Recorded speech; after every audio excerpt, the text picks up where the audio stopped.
safidiko safiditsika fandaharana anabiazana ny olo-pirenena hiatrika fifidianana. miraba tompoko efa nivoaka ary voarakitra ho boky ankehitriny ny torolalana na guide mikasika ny fifandanana ara-pifidianana ary efa azo ampiasaina amin'ny fifidianana ny anivon'ny commune ny 17 novambra ho avy zao. Ny fanometanana tamin'ny fanoratana ity boky ity ny fikambanana anja Association nationale pour la justice administrative sy ny fitoerana safidy mpanara-mason'ny fifidianana. Ny anjamo dia ivondronana ireo mpahay lalàna toy ny mpitsara sy ny mpisolovava. Ny tanjona dia ny ahafahan'ny olo-pirenena maneho ny safidiny ary indrindra miaro ny safidiny amin'ny fitoroana sy fitoriana amin'ireo tsy fanarahan-dalàna ao anatin'ny fifidianana. Azo tanterahana tsara zany hoy ny filohan'ny anja Raoely Arso Haingo. Ny tanjon'ity guide ity natao any daolobe izy ity zany tsy voatery nalatsiny amin'ny avocat aloha za fa tsy voatery maka avocat le olona raha mamaky an'ity guide ity fa afaka avy hatrany manao ny fitoriana dia manaraka ny torolalana fotsiny dia efa mety. Raha misy avocat moa tsaratsara satria ainareo ihany fomba fanoratra zany mila ihany fahaizana hoe olona nianatra an'ilay izy fa tsy manakana mihitsy zany hoe tonga dia manao tsika zany raha ohatra ka misy fitoriana tokony atao zany. Ny daolobe zany afaka mampiasa an'izy ity tsy misy sakatsakana mihitsy ary tsy misy atahorana akory ny mametraka fitoriana ny fitsarana fa service public amin'ny fitsarana tsy andoavam-bola tsisy manaikitra any dia efa misy guide zany dia manoratra fotsiny tsika dia manaraka an'ilay guide dia mametraka fitoriana dia efa mety. Ankoatra ny mahampanara-maso ny fifidianana azy dia raisin'ny votoerana safidy ho andraikitra koa ny fanabeazana ny olo-pirenena ahafantatra ny zony sy aro ny safidiny ho ny lehibe ny tetikasa Hary John Andriamoran'ny aina. Paikadiny safidy moa zany naniezaka manamafy ihany koa ny famporosiana ny olo-pirenena sy ny fiarovana azy satria matetika le olo-pirenena anankiray ary amin'ny biro-pifidianana anankiray na ary amin'ny fokotany na ary amin'ny commune anankiray ary misalasala izy ny tory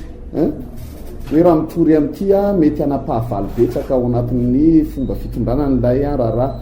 ny sampana fanara-maso ny fifidianana safidy zany amin'ireo roy rehetrarehetra amin'ny firaisamon'om-pirenena izay miara-miasa aminy dia mametraka n'izay mpampaikady zay mba ahafana mampirisika an'ireo olon'ireo ary zay mahatonga anay mametraka n'ilay larana maitso mba ho fantatra avy hatrany le olona vonona mitory sy tena atandeha tory dia azona iaripiny izy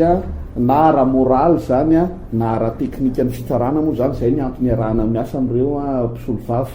mba tena hanao dingana zany ny olo-pirenena fa tsy salasala rehefa misy zavatra tsy mety fikary ny momba ny fifidianana eny anivon'ny commune ka asa hitsorovavolombelona asa hitondra ny raharaha eny anivon'ny fitsarana. Efa natomboka ny fanofanana ireo olona hanazava sy hanaparitaka ity boky torolalana ity. Mifarimbona amin'izany ny vovonana ny firaisamon'om-pirenena. Ao anatin'ny safidy fa ireo firaisamon'om-pirenena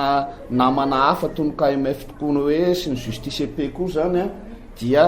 nangatahana mba handray anjara amin'ilay fampiofanana ity mba ahafahany ihany koa manamafy an'izay fitoroana sy fitoriana izay amin'izay ady momba ny resaka fifidianana. Fa maninona noho ireo satria izay ato amin'ny safidy zany zao ohatrany dia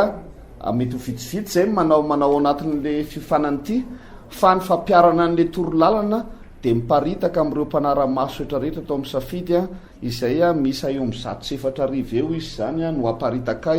ary mandrakotra any amin'ny commune 700 lasaka kely any mandritra n'ity fifidianana be ny tanàna sy mpanolo-tsainy ity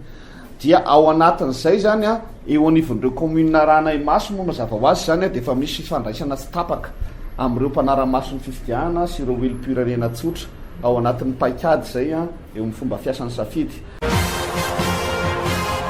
Ireto kosa ary ny laharana maitso antso tsy andoavam-bola ho an'izay mila fanazavana na koa hitoroka ireo tsy fanarahan-dalàna mandritra ny zotram-pifidianana 032 32 032 32 033 65 023 23 034 30 810 20. Tapitra ny fandarantsika raha mpitso amin'ny ora tsy miova ny fandarana manaraka veloma tompoko.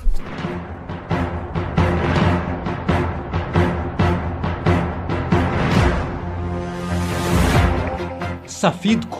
safiditsika fandaharana anabeazana ny olom-pirenena hiatrika fifidianana